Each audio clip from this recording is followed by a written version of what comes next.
Hello friends, welcome back to our channel.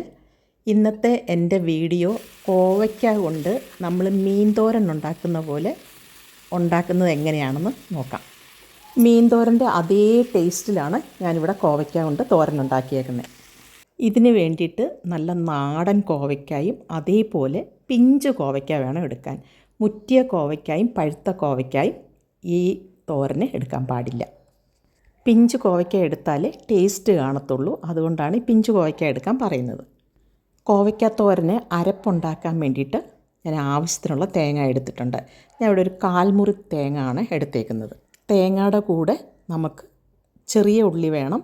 ഞാനിവിടെ 3 ചെറിയ ഉള്ളിയും 2 വെളുത്തുള്ളിയുടെ അല്ലിയും ഒരു പിഞ്ച് ഇഞ്ചിയും ഇതെല്ലാം കൂടെ ഒന്നിച്ച് ഞാൻ ചതച്ചിട്ടാണ് തേങ്ങയ്ക്കകത്തിട്ടേക്കുന്നത്. ഇഞ്ചിയും വെളുത്തുള്ളിയും കൂടാൻ പാടില്ല. നിങ്ങൾ എടുക്കുന്ന കോവയ്ക്കായ്ക്ക് അനുസരിച്ചിട്ട് വേണം ഇഞ്ചിയും വെളുത്തുള്ളിയും എടുക്കാൻ. ചെറിയ ഉള്ളി ഇല്ലെന്നുണ്ടെങ്കിൽ സവാള ഇടുകയും ചെയ്യാം. പക്ഷേ ചെറിയ ഉള്ളിയാണ് ടേസ്റ്റ്.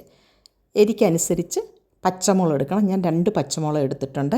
അതേപോലെ 1/2 ടീസ്പൂൺ മഞ്ഞൾപ്പൊടിയും 1/2 ടീസ്പൂൺ കാശ്മീരി മുളക് പൊടിയാണ് എടുത്തേക്കുന്നത്. നിങ്ങൾക്ക് വേണമെന്നുണ്ടെങ്കിൽ എരിയുള്ള മുളക് പൊടി ഇടുകയും ചെയ്യാം.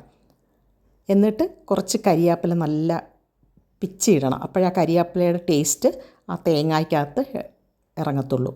എന്നിട്ട് നമ്മൾ കൈകൊണ്ട് തന്നെ ഇതെല്ലാം കൂടെ നന്നായിട്ട് മിക്സ് ചെയ്യണം. ഗ്രൈൻഡറിൽ അരയ്ക്കാൻ പാടില്ല. ഇതാണ് ടേസ്റ്റ്. അതുകൊണ്ടാണ് കൈകൊണ്ട് തന്നെ നമ്മൾ മിക്സ് ചെയ്തിട്ടത്. അതിൻ്റെ കൂടെ തന്നെ മീൻ പുളി ഇടണം. പിഴുപുളിയല്ല, കുടംപുളി.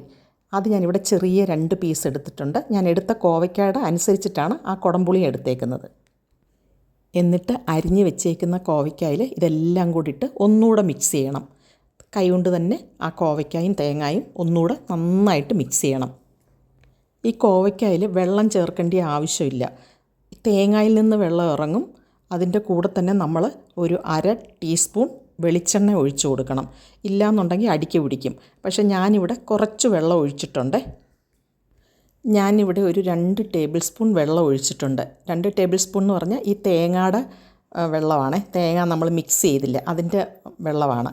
എന്നിട്ട് അടച്ച് വെച്ചിട്ട് നമുക്കൊരു മീഡിയം ഫ്ലെയിമിൽ ആദ്യം ഇട്ടിട്ട് പിന്നെ ലോ ഫ്ലെയിമിലിടണം. ഇടയ്ക്കൊന്ന് തുറന്ന് അതൊന്ന് മിക്സ് ചെയ്യുകയും വേണം. എന്ന് വെച്ച് കഴിഞ്ഞാൽ നമ്മൾ അധികം വെള്ളമൊന്നും ഒഴിക്കാത്തതുകൊണ്ട് അടിക്ക് പിടിക്കാൻ ചാൻസ് ഉണ്ട്. അതുകൊണ്ട് ചെറിയ ഫ്ലെയിമിലിട്ടിട്ട് വേണം ഈ കോവയ്ക്ക വേവിക്കാൻ. ആ കോവയ്ക്കായും തേങ്ങായും പുളിയെല്ലാം കൂടെ വെന്ത് ഇട്ട് നമ്മളിത് അതിൻ്റെ അടപ്പ് തുറക്കുമ്പോഴേ മീൻ തോരൻ്റെ മണമാണ് ഇതിൽ നിന്ന് വരുന്നത്. ആരും പറഞ്ഞാൽ വിശ്വസിക്കത്തില്ല. മീൻ തോരൻ്റെ അതേ ടേസ്റ്റായിരുന്നു. നിങ്ങളെല്ലാവരും ഒന്ന് ട്രൈ ചെയ്ത് നോക്കണം. മീനൊന്നും കിട്ടാതെ വരുന്ന സമയം കോവയ്ക്ക വീട്ടിലുണ്ടെങ്കിൽ ഇതേപോലെ തോരൻ വെക്കുകയാണെന്നുണ്ടെങ്കിൽ മീൻ കഴിച്ച ഒരു എഫക്റ്റ് കിട്ടുകയും ചെയ്യും.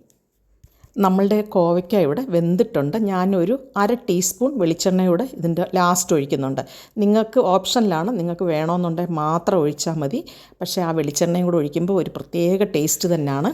അടിപൊളി ടേസ്റ്റാണ്. ഇവിടെ നമ്മുടെ കോവയ്ക്ക തോരൻ റെഡി ആയിട്ടുണ്ട്. എല്ലാവരും ട്രൈ ചെയ്ത് നോക്കുക. അതേപോലെ എൻ്റെ ഈ വീഡിയോ എല്ലാവർക്കും ഇഷ്ടപ്പെട്ടു എന്ന് വിചാരിക്കുന്നു. സബ്സ്ക്രൈബ് ചെയ്യാതെ കാണുന്നവരുണ്ടെങ്കിൽ സബ്സ്ക്രൈബ് ചെയ്ത് സപ്പോർട്ട് ചെയ്യണേ. അടുത്ത നല്ലൊരു വീഡിയോ ആയിട്ട് വരുന്നത് വരെ ബൈ.